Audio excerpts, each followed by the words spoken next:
Hello everyone, myself is doctor Lakshmi Sharma. Welcome back to my YouTube channel. दोस्तों, आज हम बात करेंगे होम्योपैथी की एक बहुत ही पॉपुलर मेडिसिन जो कि all type of neurological disorders के लिए बहुत ही बेनिफिशियल होती है, स्पेशली ओल्ड एज पर्सनस के लिए। This medicine is very suitable, जिसका नाम है अगेरिकस मस्केरियस। अगेरिकस मस्केरियस होम्योपैथिक मेडिसिन जो होती है, ये आपके ब्रेन पर बहुत अच्छा काम करती है, नर्व्स पे बहुत अच्छा काम करती है और साथ ही मस्कुलोस्केलेटल सिस्टम पर भी ये दवा बहुत अच्छा काम करती है। इसके अलावा स्किन संबंधी डिजीज़ में भी ये बेनिफिशियल होती है। तो अगेरिकस मस्केरिकस का जो कॉन्स्टिट्यूशन होता है, इसमें जो पर्सन होता है ओल्ड एज पर्सन रहेगा, लेग्स मसल्स फाइबर्स रहेंगे और साथ ही वीक मसल फाइबर्स रहेंगे पर्सन के, फेयर कॉम्प्लेक्शन रहेगा और स्पेशली न्यूरोलॉजिकल प्रॉब्लम्स रहेगी। इसलिए इसका जो टेम्परामेंट होता है वो नर्वस टेम्परामेंट रहता है। और अगर हम म्याज़्म की बात करते हैं तो इसमें सोरा और सिफिलिस दो प्रकार के म्याज़्म प्रीडोमिनेटली देखने को मिलते हैं। अब बात करते हैं दोस्तों इसके सिम्टम्स के बारे में। वैसे तो एगेरिकस मस्केरियस जो है, इसके बहुत सारे सिम्टम्स होते हैं जो जिनको मुश्किल होता है याद रख पाना इतने सिम्टम्स को, लेकिन मैं आपको कुछ खास सिम्टम्स बताऊंगी जो कि इस मेडिसिन को आपको मेडिसिन सिलेक्ट करने में हेल्पफुल होंगे। तो सबसे पहला जो सिम्टम होता है इसका न्यूरोलॉजिकल सिम्टम, जो कि बहुत ही इम्पोर्टेंट है, जिसका नाम है कोरिया एंड इनकोऑर्डिनेशन। सबसे पहली जो कंडीशन होती है, जो पेशेंट होता है उसमें न्यूरोलॉजिकल प्रॉब्लम्स पाई जाती है। स्पेशली कोरिया का मतलब होता है आपकी involuntary dancing movement of the body में, यानी आपकी इच्छा के विरुद्ध यानी अनिच्छा से जो है आपकी बॉडी में जर्किंग मूवमेंट देखने को मिलेंगे, ट्रैमर्स मिलेंगे, ट्रैम्बलिंग भी आपको मिल सकते हैं, साथ ही शेकिंग ऑफ द बॉडी जिसे हम कोरिया कहते हैं। तो इनवॉलेंट्री मूवमेंट आपको देखने को मिलेंगे। कोरिया को हम डांसिंग मूवमेंट भी कहते हैं। तो जैसे किसी मसल में, किसी को सिंगल मसल में ट्विचिंग से स्टार्ट होकर अगर पूरी बॉडी में डांसिंग मूवमेंट जैसी कंडीशन होती है, तो इसके लिए यहाँ पर ये मेडिसिन बहुत ज़्यादा बेनिफिशियल होती है। और इसकी जो कंप्लेंट्स होती हैं वो डायगोनली अपेयर होती हैं, यानी इसका अगर राइट साइड का जो लेग है, लोअर लेग अफेक्टेड होता है, तो इसका अपर लेफ्ट पार्ट अफेक्टेड होता है। इसके अपोजिट में इसका अपर राइट पार्ट अगर अफेक्टेड होगा तो लोअर लेफ्ट लेग इसका अफेक्टेड होगा। यानी जो भी इसकी कंप्लेंट्स हैं वो डायगोनली अपीयर्स होती हैं, जो कि इसका मेन मुख्य लक्षण होता है। इसके अलावा इसकी स्पाइनल कॉर्ड में काफ़ी ज़्यादा इरिटेशन बना रहता है, स्पेशली जो कॉक्सिक्स पार्ट होता है यानी स्पाइन जहाँ पर एंड होती है। और जब भी पेशेंट बैठता है या फिर ये कोई भी काम बहुत ज़्यादा ओवर एक्सर्शन कर लेता है, तो उसके बाद स्पाइन में बहुत तेज़ दर्द होता है। साथ ही सीवियरली इचिंग इसका प्रीडोमिनेंट एक फीचर होता है कि कॉक्सिक्स रीजन में अगर बहुत ज़्यादा खुजली हो रही है तो वो अगेरिकस का एक मुख्य सिम्टम माना जाता है। इसके अलावा ये मेडिसिन बेनिफिशियल होती है जो क्रोनिक अल्कोहलिक होते हैं, यानी कि जो शराब का सेवन करते हैं, लंबे समय से जो हैवी ड्रिंक करते आ रहे हैं। कई बार ऐसे लोग अगर उसको क्विट कर देते हैं तो उसके बाद उनकी बॉडी में विड्रॉल सिम्टम्स आते हैं, स्पेशली न्यूरोलॉजिकल सिम्टम्स आते हैं। जैसे उनके हाथ पैर में ट्रैम्बलिंग होगी, हाथ पैर में कांपेंगे हाथ पैर उनके, जैसे ट्रैम्बलिंग या ट्रैमर कहते हैं, वो कंडीशन देखने को मिलेगी, या इनवॉलेंट्री मूवमेंट उनकी बॉडी में देखने को मिलेगा। तो इस प्रकार के लक्षण अल्कोहल छोड़ने के बाद भी आ सकते हैं, या फिर जो लोग अल्कोहल लंबे समय से यूज़ कर रहे हैं और उनकी बॉडी में इनवॉलेंट्री मूवमेंट होते हैं, तो उसके लिए भी ये दवा बहुत बेनिफिशियल होती है। इसका जो पेशेंट होता है जनरली ये this medicine is suited to old persons जिनमें लैक्स मसल फाइबर्स होते हैं और जिनमें इनकोहेरेंट टॉक होती है। इनकोहेरेंट टॉक का मतलब होता है कि पेशेंट जो है डेलीरियम स्टेज में रहता है, यानी उसका कॉन्शियसनेस प्रॉपर नहीं होता है, क्योंकि इसका ब्लड सर्कुलेशन भी जो है वो इंडोलेंट होता है प्रॉपर ना होने के कारण।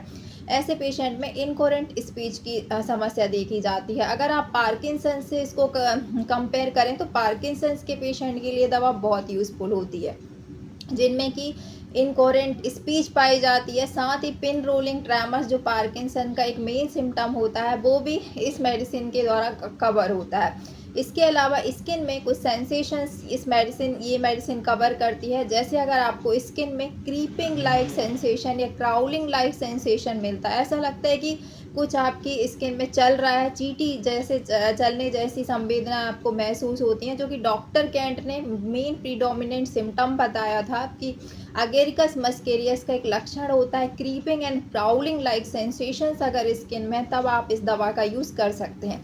इसके अलावा in case of chilblains and frostbite, अगर पेशेंट बहुत चिली होता है तो ये जो ठंड को बिल्कुल भी बर्दाश्त नहीं कर पाता है, तो जो इसकी स्किन है वो ठंड के कारण इसकी उंगलियां अगर आप देखेंगे तो वो उनमें सूजन आ जाएगी, पैरों की उंगली देखेंगे, हाथों की उंगली देखेंगे, सूजन रहेगी। इसके अलावा रेडनेस बहुत ज़्यादा रहेगी, बर्निंग होगा, ड्राइनेस बहुत रहेगी और बहुत ज़्यादा इचिंग अगर होती है तो ऐसी केस में चिलब्लेंस कहते हैं इस कंडीशन को। और साथ में अगर सेंसेशन ऐसा हो कि पर्सन को ऐसा लग रहा है कि आईसी निडल के थ्रू प्रिक किया जा रहा है और हॉट आईसी निडल के थ्रू प्रिक किया जा रहा है, ये इसका मुख्य सिम्टम होता है चिलब्लेंस की कंडीशन में, तब आप इस दवा का यूज़ कर सकते हैं। इसके अलावा एबनॉर्मल जो न्यूरोलॉजिकल प्रॉब्लम्स हैं उनमें हम अगर ऑल ओवर बॉडी इसके लक्षण अगर देखते हैं तो इसको फेस में अगर आप देखेंगे तो ट्विचिंग मूवमेंट देखने को मिलेगा, यानी इनवॉलेंट्री इसका जो गाल है या फेस की जो मसल्स हैं वो फड़कती हुई सी दिखेंगी आपको। इसके अलावा आप बॉडी में देखेंगे हाथ पैर में एक सिंगल मसल से स्टार्ट होगा इसका जो कोरिया है, यानी डांसिंग मूवमेंट, ट्विचिंग होगा पहले मसल में, जर्किंग होगा सिंगल मसल में, फिर पूरी बॉडी में इसको डांसिंग मूवमेंट होने लगेगा। यानी आप किसी पर्सन को ऐसे देख रहे हैं कि जिसका गाल या आँख या कोई शरीर का हिस्सा फड़क रहा है, उसके बाद उसके पूरे शरीर में जो है इनवॉलेंट्री मूवमेंट स्टार्ट हो जाता है, वो ऑटोमेटिक हिलने लगता है पर्सन, उसकी बॉडी में शेकिंग या जर्की मूवमेंट अगर आ रहा है तो ये मेडिसिन वहाँ पे बहुत बेनिफिशियल होती है और बहुत अच्छा काम करती है। इस कंडीशन के लिए आप इसको हायर पोटेंसी में यूज़ कर सकते हैं और न्यूरोलॉजिकल प्रॉब्लम्स के लिए इसके काफ़ी अच्छे रिजल्ट आपको देखने को मिलेंगे। इसके अलावा पर्सन में इनकोहेरेंट टॉक तो होता है, इनकोहेरेंट स्पीच होती है, डेलीरियम होता है पेशेंट में, और इसकी जो जितनी भी कंप्लेंट्स होती हैं न्यूरोलॉजिकल कंप्लेंट, जब ये व्यक्ति सोता है तब इसकी कंप्लेंट सीज हो जाती हैं, सबसाइड हो जाती हैं। जैसे ही व्यक्ति जागता है या होश में आता है तो इसकी सारी कंप्लेंट्स स्टार्ट हो जाती हैं। तो ये इसका एक पिक्यूलर मेन सिम्टम्स होता है। और पेशेंट चिली होता है तो ठंड से इसकी सारी कंप्लेंट्स बढ़ती हैं।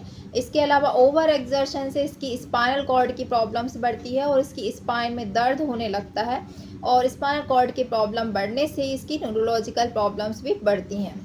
अगर पैथोलॉजिकली हम इस मेडिसिन को अप्लाई अगर करना चाहते हैं तो ख़ास रूप से ये दवा स्पेशली जो अल्कोहलिक पेशेंट रहते हैं, जो कि जिनमें विड्रॉल सिम्टम आते हैं, उनके लिए यूज़ कर सकते हैं। जो अल्कोहल का एक्सेस यूज़ करते हैं उनके लिए ये दवा यूज़ कर सकते हैं।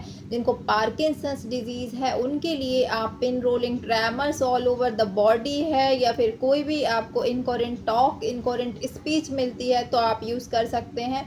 इसके अलावा ये दवा मल्टीपल स्क्लेरोसिस में भी बहुत अच्छा काम करेगी। मल्टीपल स्क्लेरोसिस में माइलिन शीथ का डिजनरेशन होता है, जिससे कि आपकी नसों में खराबी आती है और नर्व में डिफरेंट टाइप के क्राउलिंग, क्रीपिंग टाइप के सेंसेशंस अगर आपको देखने को मिलते हैं, तो ऐसे न्यूरोलॉजिकल डिसऑर्डर में this medicine is very very useful.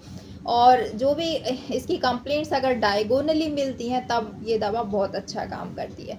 तो इस तरह से इस दवा का आपको यूज़ करना है। ये जो मेडिसिन है आपको lower potency to higher potency available होती है, लेकिन फिर भी मेरे एक्सपीरियंस से अगर जो भी न्यूरोलॉजिकल प्रॉब्लम्स रहती हैं आप उनमें हायर पोटेंसी इसको यूज़ करते हैं तो आपको काफ़ी अच्छे रिजल्ट मिलते हैं। अगर आपको न्यूरोलॉजिकल प्रॉब्लम है और आप खुद से ये दवा यूज़ करना चाहते हैं अपने लक्षणों के आधार पर, तो ऐसी कंडीशन में आप इस दवा को 200 पावर से स्टार्ट कीजिए। 2 ड्रॉप डायरेक्ट ऑन टंग आपको लेना है। दिन में 2 बार आप प्रयोग करें 1 से 1.5 महीने। अगर आपको रिजल्ट मिलते हैं तो आप इसको 4 से 6 महीने लगातार प्रयोग कर सकते हैं। और साथ ही इसकी जो फॉलोज बेल मेडिसिन है, ये आप अगर टेरेंटुला मेडिसिन यूज़ कर रहे हैं तो उसके बाद इस मेडिसिन का प्रयोग कर सकते हैं। इसके अलावा इसकी जो एंटीडॉट मेडिसिन है वो है कॉफिया क्रूडा, और इसकी फॉलोज बेल में रस्टॉक्स मेडिसिन आती है, बेलाडोना मेडिसिन आती है, और ये टेरेंटुला के बाद आप इसको फॉलो कर सकते हैं। तो इस प्रकार से इसका ड्रग रिलेशन होता है। मुझे उम्मीद है दोस्तों आज का वीडियो आपको ज़रूर पसंद आया होगा। वीडियो पसंद आए तो वीडियो को लाइक शेयर करना ना भूलें। चैनल पर नए हैं तो इसी तरह के और वीडियो के अपडेट्स के लिए चैनल को सब्सक्राइब जरूर करें। मिलते हैं नेक्स्ट वीडियो में इसी तरह के और अपडेट्स के साथ। तब तक के लिए bye bye. Thanks for watching.